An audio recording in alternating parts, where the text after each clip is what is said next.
The original Capitol was built in 1883 in a Romanesque Revival style. The building was constructed with a brick exterior and a primarily wooden interior. It housed the government of Dakota Territory, plus the Senate and House after North Dakota statehood.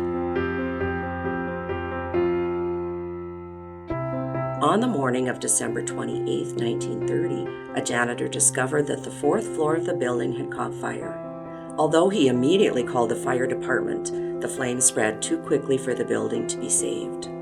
Alvin Odie, who would later become fire chief in Bismarck, was a witness to the Capitol fire at 12 years old.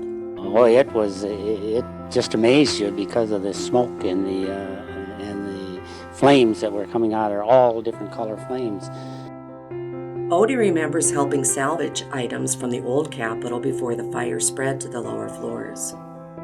We lived at the corner of 13th and Boulevard. We had a dairy farm there in those days. Of course, this was on the edge of town at that time. So I was up in the hayloft of the barn, and I looked out the hayloft window, and I see all the smoke. And so I immediately hollered down to my dad and the other men downstairs that there was a fire at the Capitol building, and I took off out through the hayloft window and climbed down and headed up to the Capitol. And I got up there very early and was watching the fire, and at that time the fire was still up in the attic of the building, and Russell Reed, who was a fairly close neighbor at that time, 4 or 5 blocks from us, knew me, and he boosted me in the window in the southwest corner, and there was another gentleman in there, and he was taking pictures of the governors off the walls, and I was carrying them across the room and handing them out the window to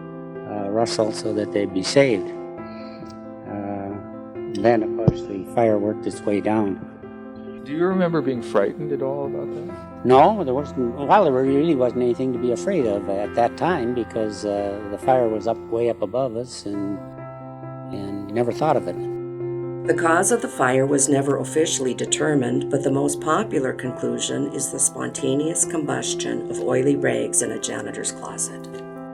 There was no way with the conditions the way they were, with not very much water and with the wind blowing like it was and the equipment they had in those days, there was no way of ever saving it.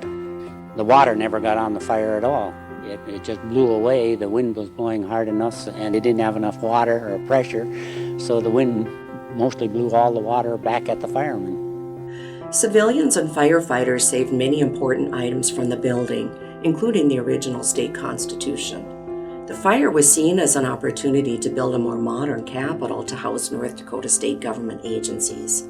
It would be built on the same land, and so the old Capitol had to be demolished.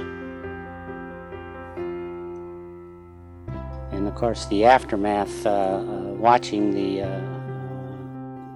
destruction of it afterwards, tearing it down, they tried dynamiting it first.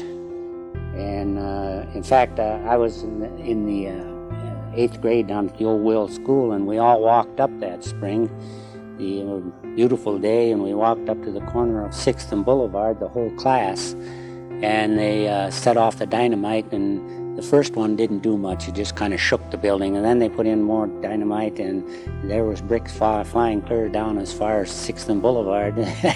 So they did a pretty good job the second time.